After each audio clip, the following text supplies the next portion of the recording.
Hello friends, welcome to our channel. இந்த வீடியோவில் என்ன பார்க்க போகிறோம்னு பார்த்தீங்க அப்படின்னா, குரூப் 2 கொஸ்டின் தமிழ் கொஸ்டின் வந்து ஆல்ரெடி வந்து 50 கொஸ்டின்ஸ் வரைக்கும் டிஸ்கஸ் பண்ணிட்டோம். இந்த இதில் பார்த்தீங்க அப்படின்னா 51லேருந்து 75 கொஸ்டின் வரைக்கும் டிஸ்கஸ் பண்ணுவோம். ஆல்ரெடி பார்த்தீங்கன்னா group 4 question Tamil question discussion வந்துட்டு ஆல்ரெடி முடிச்சிட்டோம். இது வந்து இப்போ வரைக்கும் 50 கொஸ்டின் வந்து குரூப் 2ல் கம்ப்ளீட் பண்ணியிருக்கோம். இது வந்து 51லேருந்து ஸ்டார்ட் பண்ணுறோம். இதில் வந்து பார்த்தீங்க அப்படின்னா இந்த ஸ்கூல் புக் பேஸ் பண்ணி படித்தா நம்ம வந்துட்டு இந்த குரூப் 2 கொஸ்டின் குரூப் 4 கொஸ்டின் வந்து எந்த விதத்தில் ஆன்சர் பண்ண முடியும் அப்படிங்கிறதையும், ப்ளஸ் படிக்காத கொஸ்டின்ஸ் வந்து வந்துருந்துச்சுன்னா அதுக்கான சோர்சஸ் என்ன அப்படிங்கிறது நம்ம வந்துட்டு இந்த வீடியோவில் வந்து சொல்லிகிட்ருக்கோம். இப்போ வாங்க 51 கொஸ்டின்லேருந்து பார்க்கலாம். சரியான திருக்குறளை கண்டறியன்னு கேட்டிருக்காங்க. இதில் பாருங்கள், சரியான திருக்குறள்னு சொல்லி 4வது ஆப்ஷன் கொடுத்துருக்காங்க. சொல்லுக சொல்லில் பயனுடைய, சொல்லற்க சொல்லில் பயனிலா சொல் அப்படிங்கிறாங்க. இது பார்த்திங்க அப்படின்னா பயனிலா சொல்லாமை அப்படிங்கிற திருக்குறள் அதிகாரத்துலேருந்து வந்திருக்கு. பயனில சொல்லாமை அப்படிங்கிறாங்க. பயனில சொல்லாமை அப்படிங்கிற அதிகாரத்துலேருந்து இது வந்து கொடுத்துருக்காங்க. இதில் பாருங்கள், இந்த வேர்டிங்ஸ் வச்சே வந்துட்டு கொஞ்சம் நம்ம கன்ஃபியூஸ் பண்ணுவாங்க. சொல்லுக சொல்லில் பயனுடைய அப்படிங்கிறது வரைக்கும் ஸ்டார்ட் பண்ணிக்கோங்க. நெக்ஸ்ட்டு பாருங்கள், சொல்லற்க சொல்லில் பயனிலா சொல் அப்படிங்கிறாங்க. இதில் பாருங்கள், சொல்லுக சொல்லில் பயனுடைய, இங்கே பாருங்கள் சொல்லில் பயனுடைய அப்படிங்கிறத சொல்லுக அப்படிங்கிறாங்க. அதாவது சொற்களில் வந்து பயன் தரக்கூடியதை மட்டும் நம்ம சொல்லணும் அப்படிங்கிறாங்க. அடுத்தது பாருங்கள், சொல்லில் பயனிலா சொல் சொல்லற்க அப்படிங்கிறாங்க. நம்ம சொல்லக்கூடிய சொற்களில் பயன் தரக்கூடாத சொற்களை வந்து சொல்லக்கூடாது அப்படிங்கிறாங்க. இதைத்தான் வந்துட்டு திருக்குறளில் கொடுத்துருக்காங்க. இது வந்து மீனிங்கோடு தெரிஞ்சுக்கோங்க. சொல்லுக சொல்லில் பயனுடைய சொற்களை சொல்லுக. சொல்லற்க சொல்லில் பயனிலா சொல் சொல்லாதீங்க. சொல்லில் வந்து பயனிலா சொற்கள் மூலிமா நமக்கு பயன் தராத சொற்களை சொல்ல வேண்டாம் அப்படிங்கிறாங்க. இது பயனில சொல்லாமை அப்படிங்கிற அதிகாரத்துலேருந்து எடுத்திருக்காங்க. அடுத்த கொஸ்டின் பார்க்கலாம். செயப்பாட்டு வினை தொடரை கண்டறியன்னு கொடுத்துருக்காங்க. இதில் பாருங்க, இதில் ஆப்ஷன் பாருங்கள். குமரன் பாடம் பயின்றான் அப்படிங்கிறது கிடையாது. இளங்கோவடிகள் சிலப்பதிகாரம் இயற்றினாருங்கிறது கிடையாது. கபிலர் குறிஞ்சிப்பாட்டு இயற்றினாருங்கிறது கிடையாது. இதில் பாருங்கள், தை கொண்டாடப்பெற்றது அப்படின்னு கொடுத்துருக்காங்க. இது செயப்பாட்டு வினை தொடராக கொடுத்துருக்காங்க. இதை எப்படி வந்து நம்ம செயப்பாட்டு வினை தொடராக வந்து எடுத்துக்கிறது அப்படிங்கிற ஒரு கன்ஃபியூஷன் இருக்கும். அதாவது வந்து பார்த்திங்கன்னா செய்வினை செயப்பாட்டு வினை அப்படிங்கிறதுக்கு வந்துட்டு டிஃப்ரென்ஸ் என்ன அப்படின்னு பார்த்திங்கன்னா, செய்வினைங்கிறது வந்து பார்த்திங்கன்னா செய்பவரை வந்து முதன்மைப்படுத்தக்கூடியது தான் வந்து செய்வினைன்னு சொல்லுவோம். செய்பவரை வந்து முதன்மைப்படுத்தும். இது வந்து செயப்பாட்டு வினைங்கிறது பார்த்திங்க அப்படின்னா செய்யப்படு பொருளை வந்து முதன்மைப்படுத்தும் அப்படிங்கிறாங்க. செய்யப்படு பொருள்னா என்ன அப்படின்னு கேட்குறாங்க. செய்யப்படு பொருள்னா இங்கிலீஷில் படிச்சிருப்போம் ஆப்ஜெக்ட் அப்படின்ட்டு. அந்த ஆப்ஜெக்டை வந்து முதன்மைப்படுத்துது. இதில் வந்து எப்படி தை கொண்டாடப்பட்டதுங்கிறது வந்து செயப்பாட்டு வினைன்னு எடுத்துக்கிறது அப்படின்னா, இப்போ பாருங்கள், ஒரு எழுவாய் இல்லாத இருக்கிறனால தான் வந்துட்டு உங்களுக்கு வந்து இது வந்து உங்களுக்கு கன்ஃபியூஷனாக இருக்குது. இதுவே வந்து பாருங்கள், தை கொண்டாடப்பட்டதுங்கிறது தை வந்து இந்த இடத்துல வந்து தமிழர்களால் கொண்டாடப்பட்டது அப்படின்னு போட்டுக்கோங்க. இப்போ வந்துட்டு பாருங்கள், உங்களுக்கு ஈஸியாக தான் இருக்கும். தமிழர்களால் கொண்டாடப்பட்டது அப்படின்னு போட்டிங்கன்னா உங்களுக்கு ஈஸியாக இருக்கும். இதிலே கன்ஃபியூஸ் ஆகுது அப்படின்னா உங்களுக்கு வந்து இது வந்து செய்வினையாக மாற்றி பாருங்கள். இதை செய்வினையாக மாற்றும் போது எழுவாய் வந்துட்டு நீங்கள் தமிழர்கள்னு போடுங்க. தமிழர்கள்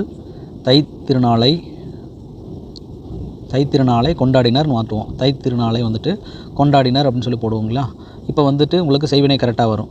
இதில் வந்துட்டு தைத்திருநாள் தமிழர்களால் கொண்டாடப்பட்டது அப்படின்னு மாற்றுவோம். இந்த எழுவாய் மட்டும் இல்லாமல் இருக்கிறனால வந்துட்டு உங்களுக்கு இது செயப்பாட்டு வினைங்கிறது உங்களுக்கு தெரியாமல் இருக்குது. மற்றபடி வந்துட்டு இது வந்து தோன்றா எழுவாயாக கூட வரலாம். இது வந்து நம்ம ஸ்கூல் புக் 9th புக்கில் வந்துட்டு செய்வினை செயப்பாட்டு வினை அப்படிங்கிற இதில் வந்துட்டு நமக்கு விளக்கமாகவே கொடுத்துருக்காங்க. அதை பார்ப்போம். பாருங்கள், ஸ்கூல் புக்கிலே கொடுத்துருக்காங்க. செய்பவரை முதன்மைப்படுத்தும் வினை செய்வினைன்னு சொல்லியிருக்காங்க. செய்யப்படு பொருளை முதன்மைப்படுத்தும் வினை செயப்பாட்டு வினைன்னு சொல்லியிருக்காங்க. பாருங்கள், இதில் பாருங்கள், அப்பா சொன்னார் அப்படிங்கிறாங்க. அப்பா சொன்னார் அப்படிங்கிறது செய்வினை தொடர்னு கொடுத்துருக்காங்க. இதில் அப்பாங்கிறது பார்த்திங்க அப்படின்னா எழுவாய். இது வந்து இந்த இடத்துல பாருங்கள், செய்யப்படு பொருள் இல்லாமல் வந்திருக்கிறனால இது வந்து நம்ம செய்வினைன்னு சொல்லுவோம். இங்கே பாருங்கள், தோசை வைக்கப்பட்டது அப்படிங்கிறது. இங்கே பாருங்கள், இந்த இடத்துல வந்து எழுவாய் இல்லை, ஆனால் வந்துட்டு வைக்கப்பட்டதுன்னு கொடுத்துருக்காங்க. எழுவாய் இல்லாமல் இருக்கிறனால பாருங்கள், அம்மாவால் வைக்கப்பட்டதுன்னு வச்சுக்கோங்க. அம்மாவால் தோசை அம்மாவால் வைக்கப்பட்டது அப்படின்னு வச்சுப்போம். இப்போ பாருங்கள், இதை வந்து செய்வினையாக மாற்றி பாருங்கள். அம்மா தோசையை வைத்தார் அப்படின்னு வச்சுருப்போம். அதை வந்து தோசை அம்மாவால் வைக்கப்பட்டதுன்னு வச்சுருப்போம். அதை மாற்றிருப்போம். இதனால் வந்துட்டு இந்த தோசை வைக்கப்பட்டதுன்னு பார்க்கும்போது இது செயப்பாட்டு வினை தொடர் அப்படிங்கிறது நமக்கு கொஞ்சம் கன்ஃபியூஷனாக தான் இருக்கும். இந்த மாதிரி வந்துட்டு தோன்றா எழுவாய் இருக்கும்போது உங்களுக்கு கன்ஃபியூஷனாக தான் இருக்கும். அது கொஞ்சம் செக் பண்ணிக்கோங்க. இங்கே பாருங்கள், இங்கே கொடுத்துருக்காங்க பாருங்கள், பாட்டு பாடுகிறாள் அப்படிங்கிற செய்வினைத்துறை. இங்கே பாருங்கள், அவளால் அங்கே வந்து பாட்டு பாடுகிறாள்ங்கிறது இந்த இடத்துல ஆப்ஜெக்ட் தான். அதை பேஸ் பண்ணி கொடுத்துருக்காங்க. பாட்டு பாடுகிறாள் இந்த இடத்துல எழுவாய் இல்லை. ஆனால் இங்கே பாருங்கள், செயப்பாட்டு வினை தொடரில் மாட்டும்போது பாட்டு அவளால் பாடப்பட்டதுன்னு போட்டிருக்காங்க. இதை வந்து நம்மளோட அண்டர்ஸ்டாண்டிங்காக இந்த அவளாளுங்கிறத வந்து ஆட் பண்ணி செக் பண்ணி பார்க்கும்போது நமக்கு வந்துட்டு செயப்பாட்டு வினை தொடர் வந்து நமக்கு சரியாக அமையும். அவள் பாட்டு பாடினாள் அப்படிங்கிறதும் கரெக்டாக தான் வரும். செய்வினையில் கரெக்டாக வரும். பாருங்கள், அடுத்தது பாருங்கள் என்ன கொடுத்துருக்காங்கன்னு பார்ப்போம். இந்த படு அப்படிங்கிற துணைவினை சொல் வந்துட்டு செயப்பாட்டு வினை தொடரில் வந்துட்டு அடிக்கடி வரும் அப்படிங்கிறாங்க. இங்கே பாருங்கள், இந்த பட்டது அப்படின்ட்டு இருக்குங்களா. அதே போக பார்த்திங்கன்னா அப்படின்னா படுங்கிறது போல் வந்துட்டு மீதி இருக்கிற துணை வினைகள் வருங்க.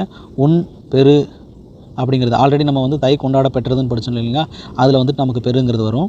இங்கே பாருங்கள், கோவலன் கொலை உண்டான் அப்படிங்கிறாங்க, இங்கே உன் அப்படிங்கிறது வருதுங்களா, இதாவது கொடுத்துருக்காங்க. இங்கே பாருங்கள், இங்கே பட்டதுங்க, இங்கே படுங்கிறது கொடுத்துருக்காங்க பாருங்கள். ஓவியம் குமரனால் வரையப்பட்டது அப்படிங்கிறாங்க. வீடு கட்டி ஆயிற்று, அது போக பார்த்திங்க அப்படின்னா ஆயிற்று, போயிற்று, போனது அப்படிங்கிறது வந்து பார்த்திங்க அப்படின்னா செயற்பாட்டு வினை தொடரில் தான் வரும். இங்கே பாருங்கள், வீடு கட்டி ஆயிற்று, சட்டி உடைந்து போயிற்று, பணம் காணாமல் போனது, இதெல்லாம் வந்து பார்த்திங்கன்னா செயற்பாட்டு வினை தொடரில் தான் வரும். அடுத்த கொஸ்டின் பார்க்கலாம். குமணன் அடர்ந்தான், இத்தொடர் உணர்த்தும் வினையை கண்டறியன்னு கேட்டிருக்காங்க. இதுக்கு ஆன்சர் வந்து தன்வினை தான். தன்வினையில் வந்துட்டு பார்த்திங்க அப்படின்னா அந்த செயலை வந்து ஒருத்தர் செஞ்சால் அது வந்து தன்வினை, அதை வந்து அதாவது ஒருத்தர் செய்ய வச்சோம் அப்படின்னா அது பிறவினை. நடந்தானுங்கிறது தன்வினை, இதுவே வந்துட்டு நடத்தினான் அப்படின்னா அது பிறவினையாக வரலாம். இதுவே வந்துட்டு பார்த்திங்க அப்படின்னா உங்களுக்கு இதே வந்தான் அப்படின்னா அது வந்துட்டு உங்களுக்கு இது தன்வினையாக வரும். வருவித்தான் அப்படின்னா அது வந்துட்டு உங்களுக்கு வந்து பிறவினையாக வரும். இதில் வந்து பார்த்திங்கன்னா பிறவினையில் வர்றது வந்து பார்த்திங்கன்னா விபி அப்படிங்கிற விகுதிகள்லாம் வந்துட்டு உங்களுக்கு படிப்பித்தான், வருவித்தான் அப்படிங்கிறதெல்லாம் வந்துட்டு உங்களுக்கு பிறவினையாக வரும். இதில் வந்து புக்கில் என்ன கொடுத்துருக்காங்க அப்படிங்கிறத ஒன்ஸ் பார்த்துக்கலாம். வந்துட்டு பிறவினைகள் வந்து விபி அப்படிங்கிற விகுதிகளை கொண்டும் செய்வை, பண்ணு போன்ற துணை வினைகளை கொண்டும் வந்து உருவாக்கப்படுகின்றன அப்படிங்கிறாங்க. இங்கே என்ன கொடுத்துருக்காங்கன்னு பாருங்கள்.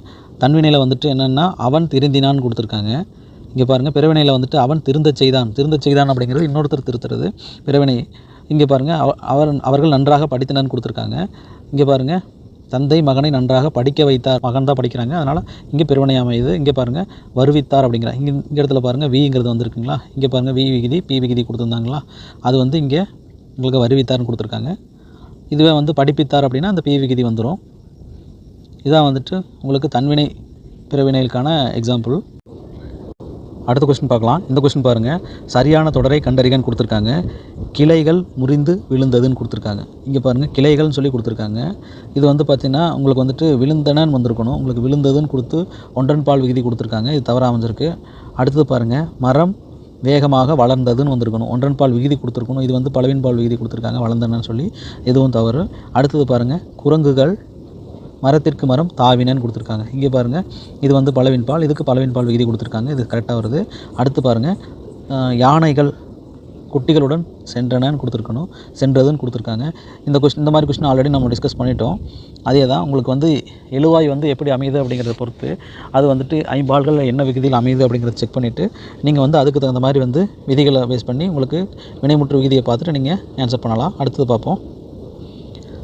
பொருத்தமான காலத்தை வந்து சுட்டுகான்னு சொல்லியிருக்காங்க. கோவலன் மதுரை மாநகருக்குள் செல்கிறான் அப்படின்ட்டு இருக்காங்க. இதுக்கு வந்து செல்கிறான்னா நிகழ்காலம். உங்களுக்கு தெரியும், ஆல்ரெடி இடைநிலைகள் பற்றி படிச்சிருப்பீங்க. இப்போ பார்த்திங்க அப்படின்னா கிறு, கின்று, ஆனின்று அப்படிங்கிறதெல்லாம் வந்து பார்த்திங்க அப்படின்னா உங்களுக்கு நிகழ்கால இடைநிலையில் சொல்லுவோம். நிகழ்கால இடைநிலையில் கிறு, கின்று, ஆனின்று அப்படிங்கிறதெல்லாம் வந்து நிகழ்கால இடைநிலை. இறந்த கால இடைநிலை அப்படின்னா உங்களுக்கு வந்து இத்து, இற்று, இட்டு, இற்று, இன்னு அப்படிங்கிறதெல்லாம் பார்த்திங்க அப்படின்னா உங்களுக்கு இறந்த கால இடைநிலையில் வரும். உங்களுக்கு இப்பு, இவ்வு, இக்கு அப்படிங்கிறதெல்லாம் பார்த்திங்கன்னா உங்களுக்கு எதிர்கால இடைநிலையில் வரும். இது வந்து ஸ்கூல் புக்லேயும் கொடுத்துருப்பாங்க, பார்ப்போம். இடைநிலை வந்து என்னென்னு சொல்லுவோம் அப்படின்னா காலம் காட்டும் இடைநிலைன்னு சொல்லுவோம். இடைநிலையை வந்து காலம் காட்டும் இடைநிலைன்னு சொல்லுவோம். அதனால தான் வந்துட்டு இடைநிலை வச்சு தான் நம்ம வந்து காலத்தை வந்து கண்டுபிடிக்க முடியும். பாருங்கள், ஸ்கூல் புக்கில் என்ன கொடுத்துருக்காங்க அப்படின்னா பகுதிக்கும் விகுதிக்கும் இடையில் நின்று காலம் காட்டும் கொடுத்துருக்காங்க. இடைநிலைன்னு என்னென்னா பகுதிக்கும் விகுதிக்கும் இடையில் நின்று காலம் காட்டும் கொடுத்துருக்காங்க. இங்கே பாருங்கள், இடைநிலை பார்த்துருவோம். இடைநிலைகளில் வந்துட்டு இத்து, இற்று, இன்னு அப்படிங்கிறது வந்துட்டு உங்களுக்கு வந்து இறந்த கால இடைநிலை. நிகழ்கால இடைநிலை வந்துட்டு கிறு, கின்று, ஆனின்று அப்படிங்கிறதும், எதிர்கால இடைநிலையில் வந்துட்டு இப்பு, இவ்வு, இக்கு அப்படிங்கிறாங்க. எதிர்மறை இடைநிலையில் இருக்குது. எதிர்மறை இடைநிலையில் வந்து பார்த்திங்கன்னா இல், அல், ஆ அப்படிங்கிறது எதிர்மறை இடைநிலை. பெயர் இடைநிலைகள் கொடுத்துருக்காங்க. பாருங்கள், இஞ்சு, இந்து, இவ்வு, இச்சு, இத்து எல்லாம் வந்து பார்த்து பெயர் இடைநிலைகள் கொடுத்துருக்காங்க. இந்த இதெல்லாம் ஞாபகம் வச்சுக்கோங்க. அடுத்தது பார்ப்போம். புல்வாய், நவ்வி, உலை ஆகியவற்றின் பெண்ணை குறிக்கும் சொல்லை கண்டறிகன்னு கேட்டிருக்காங்க. பெண்பால் பெயர் வந்து என்ன குறிப்பாங்க அப்படின்னு கேட்டிருக்காங்க. அதாவது வந்து தொல்காப்பியம் மரபியலில் வந்து என்ன சொல்லியிருப்பாங்க அப்படின்னா புல்வாய், நவ்வி, உலையே கவரி, சொல்வாய் நாடின் பிணை எனப்படுமேன்னு கொடுத்துருப்பாங்க. அதுதான் வந்துட்டு பெண்பால், அதாவது புல்வாய், நவ்வி, உலை, கவரி இதுக்கெல்லாம் வந்து பெண்பால் பெயர் என்ன அப்படின்னா பிணை அப்படின்னு சொல்லுவாங்க. இதுதான் வந்து தொல்காப்பியத்தில் வந்து மரபியலில் வந்து நம்ம கொடுத்துருப்பாங்க. இது போக வந்து பார்த்திங்க அப்படின்னா இந்த நாகு, அழகு, பெட்டை அப்படிங்கிறதெல்லாம் வந்து ஆல்ரெடி வந்துட்டு மரபியலில் வந்துட்டு எல்லாத்துக்குமே வந்து எல்லா விலங்கினங்களுக்கும் வந்து ஆண்பால் பெண்பால் பெயர்கள் வந்து என்ன வரும் அப்படிங்கிறது வந்து உங்களுக்கு இருக்குது. அதை தொல்காப்பியம் மரபியலை வந்து ரெஃபர் பண்ணி இந்த மாதிரி கொஸ்டின்ஸ் வந்து ஆன்சர் பண்ணிக்கோங்க. அடுத்த கொஸ்டின் பார்க்கலாம். இந்த கொஸ்டின் வந்து ஈஸியான கொஸ்டின் தான். இங்கே பாருங்கள், ஆ, ஓ, ஏ, ஏ, யா ஆகிய எழுத்துக்கள் சொற்களோடு சேர்ந்து வரும் இடங்களில் வினாக்குறி இட வேண்டும், ஏனெனில் இவை வினா சொற்கள் அப்படிங்கிறாங்க. இங்கே வந்து வினா எழுத்துக்களை கொடுத்துட்டு அதுக்கான இது வந்துட்டு கீழே இங்கே வினா சொற்கள்னு கொடுத்துருக்காங்க. ரெண்டுமே சரி தான். இது ஸ்கூல் புக்லேயும் இதே ஸ்டேட்மெண்ட்டு சுற்றெழுத்துக்கள் வினா எழுத்துக்கள் கொடுத்துருப்பாங்க. இது ஆல்ரெடி வந்துட்டு குரூப் 4லையும் பார்த்துட்டோம், குரூப் 2லையும் பார்த்துட்டோம். சுற்றெழுத்துக்கள் அல்லது வினா எழுத்துக்களை வச்சுட்டு உங்களுக்கு வந்து கூற்று காரணம் கொடுத்து கொஸ்டின் கேட்குறாங்க. அடுத்த கொஸ்டின் பார்க்கலாம். பிறைக்குறியை உள்ளடக்க பயன்படுத்தப்படும் நிறுத்தற்குறியீடு எதுன்னு கேட்டிருக்காங்க. பிறைக்குறி அப்படிங்கிறது என்ன அப்படின்னா பேராந்தசிஸ் இருக்குங்களா, இது தான் வந்து பிறைக்குறி அப்படிங்கிறாங்க. இதை வந்து உள்ளடக்க பயன்படுத்தப்படும் நிறுத்தக்குறியீடு அப்படின்னா உள்ளடக்க பயன்படுத்தக்கூடியது என்னென்னா பகர அடைப்புக்குறிங்கிறாங்க. பகர அடைப்புக்குறி அப்படின்னா ஸ்கொயர் ப்ராக்கெட்டை தான் வந்து பகர அடைப்புக்குறின்னு சொல்லுவோம். அது தான் வந்துட்டு இங்கே கொடுத்துருக்காங்க. மேற்கோள் குறி அப்படின்னா உங்களுக்கு மேற்கோள் குறியில் வந்து ரெண்டு வகை இருக்குது. ஒற்றை மேற்கோள் குறி இருக்குது, இரட்டை மேற்கோள் குறின்னு இருக்குது. இது எந்தெந்த டைமில் யூஸ் பண்ணணும் அப்படிங்கிறது ஸ்கூல் புக்கில் கொடுத்துருப்பாங்க. பாருங்கள், விடுக்குறி அப்படின்னா உங்களுக்கு விடுக்குறினா அப்பாஸ்ட்ரஃபி சொல்லுவோம். உடுக்குறி அப்படின்னா அந்த ஸ்டார் சிம்பிள் இருக்கு இல்லைங்களா, அதை தான் வந்து உடுக்குறி அப்படிம்போம். இந்த ஸ்டார் சிம்பிள் எங்கே யூஸ் பண்ணுவாங்க அப்படின்னா உங்களுக்கு வந்து ஒரு சொற்றொடர் கொடுத்துட்டு கடைசியில் வந்து ஸ்டார் அப்படிங்கிற மாதிரி கொடுப்பாங்க. இது அதாவது இந்த சொற்றொடர் சம்மந்தமாக வந்துட்டு நமக்கு ஒரு எக்ஸ்ட்ரா டீட்டெயில் தேவைப்படுது அப்படின்னா, எக்ஸ்ட்ரா டீட்டெயில் இருக்குது அப்படின்னா அது வந்துட்டு உங்களுக்கு கடைசியில் கீழே வந்து ஸ்டார்னு கொடுத்துட்டு அந்த டீட்டெயில்ஸ் கொடுப்பாங்க. அதுக்காக வந்துட்டு இந்த உடுக்குறிங்கிறது யூஸ் பண்ணுவோம். விடுக்குறிங்கிறது எப்போ யூஸ் பண்ணுங்கிறது தெரியும் உங்களுக்கு. மேற்கோள் குறிகள் எப்போ யூஸ் பண்ணுவோம், மற்ற நிறுத்தற்குறிகள் எங்கே யூஸ் பண்ணணும் அப்படிங்கிறது வந்துட்டு ஸ்கூல் புக்கில் டீட்டெயிலாக கொடுத்துருப்பாங்க. நீங்கள் வந்து படிச்சுக்கோங்க. அடுத்தது பார்ப்போம். தேவநேய பாவனர் கூட்டுக்கிளவிய புனர்வாக்கியம் என்று எதனை கூறுகிறார்னு கேட்டிருக்காங்க. கூட்டுக்கிளவிய புனர்வாக்கியம் அப்படின்னு சொல்லி அவர் எதை கூறுகிறார் அப்படின்னா ஒப்புமைப்படுத்துதலை தான் கூட்டுக்கிளவிய புனர்வாக்கியம்னு சொல்கிறாரு. அவர் என்ன சொல்லுவார் அப்படின்னா உங்களுக்கு பார்த்திங்கன்னா 6லும் சாவு 100லும் சாவுன்னு கொடுப்பாங்க. இந்த இடத்துல வந்து ஒப்புமைப்படுத்தும் போது 6லும் சாவு 100லும் சாவுன்னு கொடுப்பாங்க. இந்த ஒப்புமைப்படுத்துகிறப்ப பார்த்திங்கன்னா உங்களுக்கு வந்து இந்த செமிகோலன் சொல்லுவோம் இல்லைங்களா, அதாவது அரைப்புள்ளி வந்து பயன்படுத்துவோம். இதைத்தான் வந்துட்டு நம்ம கூட்டுக்கிளவிய புனர்வாக்கியம் அப்படின்னு சொல்லி தேவநேய பாவனர் வந்து சொல்லியிருப்பாங்க. இந்த மாறுபட்ட நிலைகளை வந்து என்னென்னு சொல்லுவோம் அப்படின்னா தேவநேய பாவனர் என்ன சொல்லியிருப்பாங்கன்னா மறுப்பு கிளவிய புனர்வாக்கியம் அப்படிம்பாங்க. மறுப்பு கிளவிய புனர்வாக்கியம் அப்படின்னு சொல்லியிருப்பார். இது வந்து பார்த்திங்க அப்படின்னா அவர் நல்லவர் ஆனால் வல்லவர் இல்லை அப்படிங்கிறது சொல்லுவாங்க. இந்த மாதிரி எக்ஸாம்பிள் சொல்லுவாங்க. மறுப்பு கிளவிய புனர்வாக்கியம் அப்படின்னு சொல்லி இந்த மாறுபட்ட நிலைகளை வந்துட்டு அப்படி சொல்லுவார். ஒப்புமைப்படுத்துறது வந்து என்னென்னு சொல்லுவார் அப்படின்னா கூட்டுக்கிளவிய புனர்வாக்கியம் சொல்லுவாங்க. இதில் வந்து பாருங்கள், இதுக்கு எக்ஸாம்பிள் வந்து ஒப்புமைப்படுத்த ஆல்ரெடி சொல்லியிருப்போம். ஆவதும் பெண்ணாலே அழிவதும் பெண்ணாலேங்கிறது, அது 6லும் சாவு 100லும் சாவு அப்படிங்கிறது, இதெல்லாம் வந்து பார்த்திங்க அப்படின்னா ஒப்புமைப்படுத்தல் வந்து சொல்லுவார், அப்படி சொல்லுவாங்க. அடுத்து வந்து பார்த்திங்க அப்படின்னா இந்த மாறுபட்ட நிலைகளை வந்து என்ன சொல்லுவாங்கன்னா மறுப்பு கிளவிய புனர்வாக்கியம் சொல்லுவாங்க. மறுப்பு கிளவிய புனர்வாக்கியம் அப்படின்னா அவர் நல்லவர் ஆனால் வல்லவர் இல்லை அப்படிங்கிறதும், அந்த மாதிரி வந்துட்டு உங்களுக்கு சிலர் வந்து நயமாக பேசுவார் ஆனால் உள்ளத்தில் நஞ்சை கொண்டு இருப்பார் அப்படிங்கிறது, இந்த மாதிரி இருக்கிறதெல்லாம் வந்து பார்த்திங்க அப்படின்னா உங்களுக்கு வந்து மாறுபட்ட நிலைகளை குறிக்கிறது வந்துட்டு மறுப்பு கிளவிய புனர்வாக்கியம் சொல்லுவாங்க. அடுத்த கொஸ்டின் பார்க்கலாம். அடவி என்ற சொல்லின் பொருள் கேட்குறாங்க. அடவி அப்படின்னா காடு. உங்களுக்கு தெரியும் ஸ்கூல் புக்கில் ஆல்ரெடி 7ஆம் வகுப்பு புத்தகத்தில் கொடுத்துருப்பாங்க. தமிழ் புத்தகத்தில் காடு அப்படிங்கிறதுக்கு வந்துட்டு நிறைய சொற்கள் கொடுத்துருப்பாங்க. காட்டை குறிக்கும் வேறு பெயர்கள்னு சொல்லி தனியாகவே கொடுத்துருக்காங்க. இது ஃபுல்லாகவே வந்து எல்லாமே வந்து காட்டை குறிக்கக்கூடியது. கால், கானகம், அடவி, அரண், ஆரணி, புறவு, பொற்றை, பொழில், தில்லம், அழுவம், இயவு, பழவம், முளரி, வல்லை, விடர், வியல், வனம், முதை, மிலை, இரும்பு, சுரம், பொச்சை, புதி, முளி, அரில், அரள், பதுக்கை, கணையம் அப்படிங்கிறது எல்லாமே வந்துட்டு காட்டை குறிக்கும் வேறு பெயர்கள். இதெல்லாமே வந்து படிச்சுக்கோங்க. ஆல்ரெடி வந்துட்டு இது 7வது புத்தகத்திலே இருக்கும். அடுத்த கொஸ்டின் பார்க்கலாம். பாருங்கள், இந்த கொஸ்டின் எல்லாம் வந்து திருக்குறள் பேஸ் பண்ண கொஸ்டின் திரும்ப வந்துச்சு. திருக்குறள் தான் வந்து ரொம்ப முக்கியம் அப்படிங்கிறது சொன்னோம். இதில் பாருங்கள் என்ன கேட்டிருக்காங்க அப்படின்னா பரியது கூர்ங்கோட்டதாயினும் யானை வெறுவும் புலிதாக்குறின் அப்படிங்கிறாங்க. அதாவது இக்குறட்பாவில் மிகுதி என்னும் பொருளை உணர்த்தும் சொல்லை கண்டறிகன்னு கேட்டிருக்காங்க. அதாவது பரியது அப்படின்னா என்ன சொல்கிறாங்க அப்படின்னா பரியது அப்படின்னா பருத்தது, அதாவது அளவில் வந்துட்டு உருவத்தில் வந்து யானை பருத்தது, அதை தான் வந்துட்டு பரியது அப்படிங்கிறாங்க. கூர் அப்படின்னா இங்கே வந்து கூர்மை அப்படின்னு சொல்லுவோம். கூர்னா கூர்மை. கோடு அப்படின்னா உங்களுக்கு தெரியும். கோடு அப்படின்னா வளைந்தது தான் வந்துட்டு கோடு அப்படிங்கிறாங்க. கோடுனா கோடு, வளைந்திருக்கிறது கோடுன்னு சொல்லுவோம். அல்லது கோடுனா தந்தம்னு கூட சொல்லுவோம், கொம்புன்னு சொல்லுவோம். கோடு. பரியது கூர்ங்கோட்டதாயினும் யானை வெறும்னா பயப்படும்னு சொல்கிறாங்க. புலி தாக்குறின் அப்படின்னா புலி வந்து தாக்கும்போது அப்படிங்கிறாங்க. அதாவது அளவில் உருவத்தில் பெருசாக இருக்கும், அதாவது தந்தத்தோடு இருக்கும், இருந்தாலும் யானை வந்து பயப்படுமா. புலி வந்து உருவத்தில் சின்ன புலி வந்து அதை ஊக்கத்தோடு தாக்கினா வந்து யானையே பயப்படும் அப்படிங்கிறாங்க. இது வந்து பார்த்திங்க அப்படின்னா ஊக்கமுடைமை அப்படிங்கிற அதிகாரத்துலேருந்து நமக்கு கொடுத்துருப்பாங்க. ஊக்கமுடைமை அப்படிங்கிற அதிகாரத்தில் இதில் வந்துட்டு என்ன கேட்டிருக்காங்க அப்படின்னா மிகுதி அப்படிங்கிற பொருள் தரக்கூடிய சொல் எதுன்னு கேட்டிருக்காங்க. இந்த குறட்பாவிலேருந்து எடுத்தோம் அப்படின்னா கூர் அப்படிங்கிற சொல்லுக்கு தான் வந்துட்டு மிகுதி அப்படின்னு சொல்லி பொருள் இருக்குது. இது எப்போ அப்படின்னா நம்ம வந்து ஆல்ரெடி உரிச்சொற்கள் படிச்சிருப்போம். சால உரு தவனணி அப்படின்னு படிச்சிருப்போம். கடைசியில் வந்து கூர் களி அப்படின்னு படிச்சிருப்போம். இதில் கூர் அப்படின்னா இந்த சொற்கள் எல்லாமே வந்து பார்த்திங்க அப்படின்னா உங்களுக்கு மிகுதி அப்படிங்கிற பொருளை தான் கொடுக்கும். இதை தான் வந்து இங்கே கேட்டிருக்காங்க. அடுத்த கொஸ்டின் என்ன கொடுத்துருக்காங்க அப்படின்னா, திருமால் குன்றம் உயர்ந்தோங்கி நிற்கின்றது. இத்தொடரின் ஒரு பொருட் பன்மொழி என்னன்னு கேட்டிருக்காங்க. ஒரு பொருள் தான், ஆனால் வந்து அது பல சொற்கள் இருக்கணும். இதில் உயர்ந்து ஓங்கிய அப்படிங்கிறது ரெண்டுமே வந்து ஒரே சொல் தான். உயர்ந்து நிற்கிறது தான் வந்துட்டு உயர்ந்து ஓங்கிய அப்படின்னு கொடுத்துருக்காங்க. இதுதான் வந்து ஒரு பொருள் பன்மொழி, ஒரே பொருளை குறிக்கக்கூடியது. ஒரு பொருட்பன்மொழியில் வந்துட்டு நம்ம நிறைய சொற்கள் யூஸ் பண்ணுவோம். நீங்கள் இதை நிறைய டைம் கேள்விப்பட்டிருப்பீங்க. இதில் நிறைய கொஸ்டினாக கூட வந்திருக்கும். மிசை ஞாயிறு அப்படின்னு சொல்லியிருப்பாங்க. இதில் மீ அப்படிங்கிறதும் மிசை அப்படிங்கிறதும் வந்துட்டு உங்களுக்கு மேல், மீங்கிறதும் மிசை அப்படிங்கிறதும் மேல், உயர்ந்த அல்லது மேல் அப்படிங்கிறதுக்கு குறிக்கக்கூடியது. அதனால் வந்துட்டு மிசைங்கிறதும் ஒரு பொருள், மிசை ரெண்டுமே வந்து ஒரு பொருட்பன்மொழி தான். அடுத்து வந்து பார்த்திங்க அப்படின்னா உங்களுக்கு வந்து புனிற்றிலங்கன்று அப்படின்பாங்க. புனிற்றிலங்கன்று அப்படிம்பாங்க. புனிற்றிலங்கன்று அப்படிம்பாங்க. இளங்கன்று. புனிற்று அப்படிங்கிறது இளமைன்னு சொல்லி குறிக்கக்கூடியது. இளம் அப்படிங்கிறதும் இளமை குறிக்கக்கூடியது. இந்த புனிற்றிலங்கன்று அப்படிங்கிறது வந்து ரெண்டுமே வந்து பார்த்திங்கன்னா ஒரு பொருள் பன்மொழி தான். அடுத்தது பார்ப்போம். இருபொருள் குறிக்கும் சொற்களை பொறுத்துக்கான்னு கொடுத்துருக்காங்க. இதில் பாருங்கள், கருத்து அப்படின்னு கொடுத்துருக்காங்க. கருத்து அப்படின்னா என்னென்னா, கருத்துன்னா கோபித்து சினந்து அப்படிங்கிறது. கிராய் அப்படின்னா என்னென்னா, கருஞ்சேற்று நிலம் புட்கரடு அப்படிங்கிறது தான் கிராயின்னு சொல்லுவோம். கோரல் அப்படின்னா கொள்ளுதல் கோலிழைத்தல் அப்படின்னு சொல்லுவோம். இந்த கோரல் அப்படின்னா கொள்ளுதல் அப்படிங்கிறது வந்து ஆல்ரெடி வந்துட்டு கொள்ளல் அப்படிங்கிறது நம்ம ஆல்ரெடி சொல்லியிருப்போம். குரூப் 4 கொஸ்டின் டிஸ்கஷன் அப்போயே வந்துட்டு நம்ம சிலப்பதிகாரத்தில் வந்துட்டு கல்வனை கோரல் கடுங்கோல் அன்று அப்படிங்கிறது வந்துட்டு சொல்லியிருப்போம். அது சம்மந்தமான ஸ்டேட்மெண்ட் வந்து என்ன சொல்லியிருப்பாங்க அப்படிங்கிறது நம்ம டீட்டெயில்டாக சொல்லியிருப்போம். மன்னன் என்ன சொல்லியிருப்பாங்க, கண்ணகி என்ன சொல்லியிருப்பாங்க அப்படிங்கிறதும் வந்து அந்த பாடலோடு சொல்லியிருப்போம். இதில் வந்து உரையல்னு கொடுத்துருக்காங்க. இந்த உரையல் அப்படின்னா பிணக்கு மாறுபாடு அப்படிங்கிறது தான் வந்து உரையல் அப்படின்னு சொல்லுவோம். அதாவது வந்து ஒரு சொல் வந்துட்டு இரு பொருளை குறிக்கிறத வந்து பொறுத்து சொல்லியிருக்காங்க. அடுத்த கொஸ்டின் பார்க்கலாம். உதகை என்ற மருவ சொல்லின் ஊர் பெயரை கண்டறியன்னு கொடுத்துருக்காங்க. ஊர் பெயர் கொடுத்துட்டு எப்போவுமே மருவு கேட்பாங்க. இப்போ வந்து மருவு கொடுத்துட்டு ஊர் பெயர் கேட்குறாங்க. எல்லாமே ஒன்று தான். இங்கே பாருங்கள், உதக மண்டலத்தை தான் உதகைன்னு சொல்லுவோம். ஊர் பெயருக்கும் மருவுக்கும் வந்து நமக்கு சம்மந்தமில்லாத ஒரு சில ஊர்கள் இருக்கும். அதெல்லாம் வந்து ரொம்ப கஷ்டமாக இருக்கும். அதெல்லாம் வந்துட்டு நோட் பண்ணி வச்சுக்கோங்க.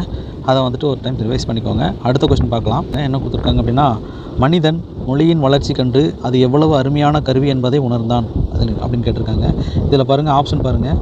இங்கே பாருங்கள், அது, அஃது, இது, இஃதுன்னு கொடுத்துருக்காங்க. உங்களுக்கு ஆல்ரெடி தெரியும். பாருங்கள், உயிரெழுத்துக்கு முன்னாடி வந்து அஃது அப்படிங்கிறத யூஸ் பண்ணணும். அதுங்கிறது யூஸ் பண்ணக்கூடாது. உயிர்மை எழுத்துக்கு முன்னாடி தான் வந்துட்டு நம்ம அதுங்கிறது யூஸ் பண்ணணும். உயிரெழுத்துக்களுக்கு முன்னாடி வந்து அது, அஃது அல்லது இஃது அப்படிங்கிறது தான் யூஸ் பண்ணணும். இங்கே வந்து அதுன்னு கொடுத்துருக்காங்க. அதை வந்துட்டு நம்ம அஃதுன்னு தான் ரீப்ளேஸ் பண்ணியிருக்கணும். இதுதான் வந்து பிழை, இங்கே வந்து திருத்தம். அடுத்த கொஸ்டின் பார்ப்போம். இவனுக்கு வீடு 1 அல்லது 2 இருக்கிறதுன்னு சொல்லி கொடுத்துருக்காங்க. இந்த கொஸ்டினில் வந்து பார்த்திங்க அப்படின்னா இதில் வந்து தவறு இருக்குது. இவனுக்கு வீடு 1 அல்லது 2 உண்டு அப்படிங்கிறது தான் வந்துட்டு நமக்கு சரியானது. இருக்கிறதுங்கிறத விட உண்டு அப்படிங்கிறது தான் கரெக்டு. அடுத்தது பார்க்கலாம்.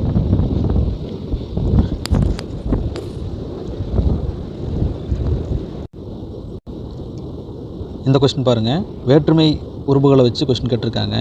இதில் வந்து பாருங்கள், கடற்கரை சாலை அப்படின்னு கொடுத்துருக்காங்க. கடற்கரை சாலை அப்படிங்கிறதுக்கு என்ன ஆன்சர் அப்படின்னா, 7ஆம் வேற்றுமை உருவும் பயனும் உடன் தொகைன்னு கொடுத்துருக்காங்க. இதற்கு வந்து கடற்கரையின் உள்ள சாலை அப்படின்னு நம்ம எடுத்துக்குவோம். 7ஆம் வேற்றுமை உறுப்பு என்ன அப்படின்னா கண் கொடுத்துருக்காங்க. கண் அப்படிங்கிறது வந்து இங்கே தொகைன்னு கொடுத்துருக்கனால உருவு வந்து மறைஞ்சு வந்திருக்கு. 7ஆம் வேற்றுமை உறுப்பு. பயனும் அப்படிங்கும்போது கடற்கரையின் கண் உள்ள அப்படிங்கிற மாதிரி நம்ம சொல் வச்சுக்குவோம். அது மாதிரி உள்ள சாலை அப்படிங்கிறது அதுவும் மறைஞ்சு வந்திருக்கனால இது வந்து 7ஆம் வேற்றுமை உருவும் பயனும் உடன் தொகை அப்படிங்கிறாங்க. அடுத்த ஆப்ஷன் பார்ப்போம். புதுமனை புகுவிழா அப்படிங்கிறது 7ஆம் வேற்றுமை தொகை. அதாவது வந்துட்டு வேற்றுமை உருவு மட்டும் மறைஞ்சு வந்திருக்கு அப்படிங்கிறாங்க. அடுத்தது உரிமை குரல் அப்படிங்கிறோம். உரிமை குரல் அப்படின்னா 4ஆம் வேற்றுமை உறுப்பும் பயனும் உடன் தொகை அப்படிங்கிறவங்க. அதாவது ஒருமைக்கு கொடுக்கும் குரல் அப்படிங்கிறது வந்துட்டு வேற்றுமை உறுப்பு. ஒருமைக்கு கொடுக்கும் குரல் அப்படிங்கிற மாதிரி சொல்கிறதுனால ரெண்டுமே வந்து நமக்கு மறைஞ்சு வந்திருக்கு. வேற்றுமை உருவும் மறைஞ்சு வந்திருக்கு, அதனுடைய பயனும் மறைஞ்சு வந்திருக்கிறனால வந்துட்டு இது வந்துட்டு 4ஆம் வேற்றுமை உருவும் பயனும் உடன் தொகைன்னு சொல்லுவோம். அடுத்த ஆப்ஷன் பாருங்கள், பருத்தி துணி அப்படிங்கிறாங்க. பருத்தி துணிக்கு என்ன ஆப்ஷன் அப்படின்னா இங்கே வெறும் பயனும் உடன் தொகைன்னு தான் கொடுத்துருக்காங்க. இது ஆல்ரெடி வந்துட்டு நமக்கு பிரிண்டிங் மிஸ்டேக் தான். இங்கே பாருங்கள், இந்த 3ஆம் வேற்றுமை உருவும் பயனும் உடன் தொகைன்னு சேர்த்திக்கணும். இது கீழே வந்துருக்க வேண்டியது. பருத்தி அப்படின்னா 3ஆம் வேற்றுமை, பருத்தியால் நெய்த துணி அப்படின்னு கணக்கு வச்சுக்கணும். இதில் வந்து பார்த்திங்கன்னா பருத்தியால் நெய்த துணி அப்படின்னா இது வந்து பயன். பருத்தி ஆள் அப்படிங்கிறது வந்து வேற்றுமை உறுப்பு. இது எல்லாமே மறைஞ்சு வந்திருக்குது தொகைன்னு சொல்கிறோம். இங்கே தொகைன்னா உருபும் மறைஞ்சு வந்திருக்கணும், அதனுடைய பயனும் மறைஞ்சு வந்திருக்கணும். இதை தான் வந்துட்டு நமக்கு கொஸ்டினாக கொடுத்துருக்காங்க. நம்ம வந்து எக்ஸாம் அட்டன் பண்ணும்போது இந்த இடத்துல கொடுத்துருக்கிறத பார்த்து நம்ம ரொம்ப கன்ஃபியூஸ் ஆகிடுவோம். இதில் வந்து இந்த பிரிண்டிங் மிஸ்டேக் இருக்கிறனால நமக்கு வந்துட்டு இந்த கொஸ்டின் புரியறது கூட சம்டைம்ஸ் வந்து லேட் ஆகும். அடுத்த கொஸ்டின் பார்ப்போம். பொருள் கண்டறிகன்னு கொடுத்துருக்காங்க. மா அப்படின்னு கொடுத்துருக்காங்க. மா அப்படிங்கிறதுக்கு வந்து என்ன கொடுத்துருக்காங்கன்னா யமன் கொடுத்துருக்காங்க. யமன்னா வேறு ஒன்றும் கிடையாதுங்க. யமன் தான் வந்துட்டு யமன் சொல்கிறாங்க. யமனுக்கு வந்து இன்னொரு பேர் வந்துட்டு காலன்னு சொல்லுவாங்க.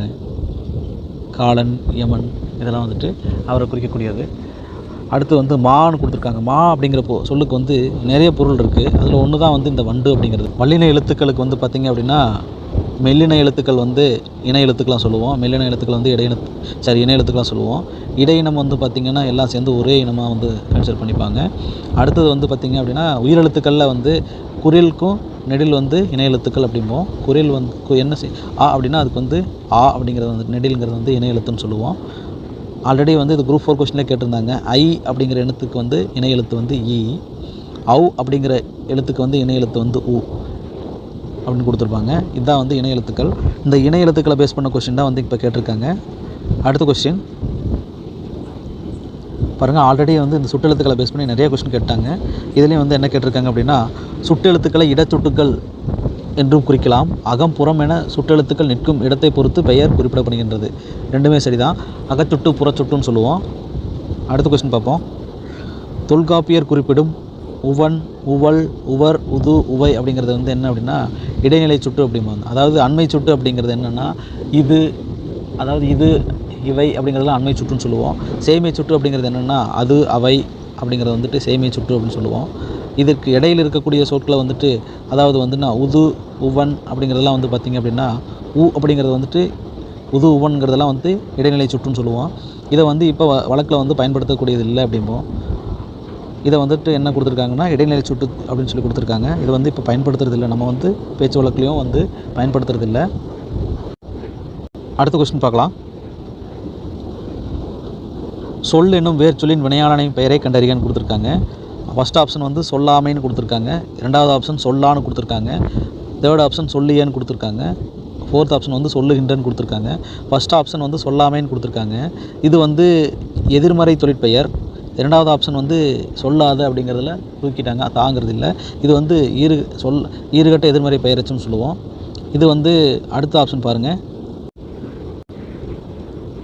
இந்த சொல்லிய அப்படிங்கிற இதுவும் சொல்லுகின்ற அப்படிங்கிறதும் வந்து பார்த்திங்க அப்படின்னா பெயரெச்சங்களாக இருக்குது. இதில் வந்துட்டு ஆன்சர் வந்து என்ன கொடுத்துருக்காங்க அப்படின்னா சொல்லாமை அப்படிங்கிறது வந்து ஆன்சராக கொடுத்துருக்காங்க. இது எப்படி சரி அப்படிங்கிறது எனக்கு தெரியல. இதுக்கு உங்களுக்கு தெரிஞ்சது தான் நீங்கள் ஆன்சர் பண்ணுங்கள். அடுத்த கொஸ்டின் பார்க்கலாம். அறியாத பையன் என்பது எவ்வகை பெயரெச்சத்தை குறிக்கிறதுன்னு கேட்டிருக்காங்க.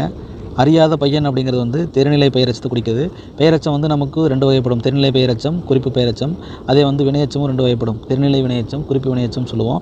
அதாவது தெரிநிலை அப்படின்னா என்னென்னு சொல்லுவோம் அப்படின்னா செய்பவன், கருவி, நிலம், செயல், காலம், செய்பொருள் அப்படிங்கிற 6ஐயும் வந்து நமக்கு தெளிவாக காட்டுச்சு அப்படின்னா அதுக்கு பேர் தெரிநிலை அப்படின்னு சொல்லுவோம். அதாவது காலத்தை வந்து வெளிப்படையாக காட்டாமல் குறிப்பின் மூலம் வந்துட்டு சொல்லக்கூடியது வந்துட்டு வந்து என்ன அப்படின்னா குறிப்பு பெயரெச்சம் சொல்லுவோம். இதில் வந்து பார்த்திங்க அப்படின்னா அறியாத பையன் அப்படிங்கிறது வந்துட்டு உங்களுக்கு தெரிநிலை பெயரெச்சில் வருது. அடுத்த கொஸ்டின் பார்ப்போம். 75வது கொஸ்டின் பாருங்கள். சிறிய கடிதம் அப்படிங்கிறாங்க. இதில் சிறிய அப்படிங்கிறது வந்து காலத்தை வந்து நமக்கு காட்டாது. அதனால தான் வந்துட்டு கடிதம்ங்கிறது வந்து பெயர் சொல். அதனால் வந்துட்டு பெயர் சொல்லுக்காக இந்த சிறியங்கிறது வந்து எஞ்சி நிற்குது. அதனால் வந்துட்டு இதை நம்ம பெயரெச்சம் சொல்லுவோம். குறிப்பு பெயரெச்சம் அப்படிங்கிறது வந்துட்டு சொல்லுவோம். அதாவது வந்து தெரிநிலை, அதாவது உங்களுக்கு வந்து செய்பவன், கருவி, நிலம், செயல், காலம், செய்பொருள் அப்படிங்கிற 6ஐயும் வந்து உணர்த்தினா தான் வந்து அது வந்து தெரிநிலை பெயரெச்சம் சொல்லுவோம். குறிப்பு பெயரெச்சம் அப்படிங்கிறது பார்த்திங்க அப்படின்னா உங்களுக்கு வந்துட்டு காலத்தை காட்டாது. பண்பினை மட்டும் வந்து நமக்கு உணர்த்திட்டு பெயர் சொல்லை கொண்டு முடிஞ்சுது அப்படின்னா அது வந்துட்டு நமக்கு என்ன சொல்லுவோம் அப்படின்னா குறிப்பு பெயரெச்சம் சொல்லுவோம். இது வந்து குறிப்பு வினையச்சம் அப்படின்னா வந்துட்டு காலத்தை காட்டாது, வந்துட்டு நமக்கு பண்பினை மட்டும் உணர்த்தி அதாவது வினையை கொண்டு முடிஞ்சால் அதுக்கு பேர் வந்து குறிப்பு வினையச்சம் சொல்லுவோம். இது வரைக்கும் பார்த்திங்க அப்படின்னா ஒரு 75 கொஸ்டின்ஸ் வரைக்கும் நம்ம டிஸ்கஸ் பண்ணிட்டோம் குரூப் 2 தமிழ் கொஸ்டின் டிஸ்கஷனில். பேலன்ஸ் இருக்கிற வந்துட்டு மீதி 76லேருந்து 100 கொஸ்டின் வரைக்கும் அடுத்த வீடியோவில் பார்ப்போம். தேங்க்யூ.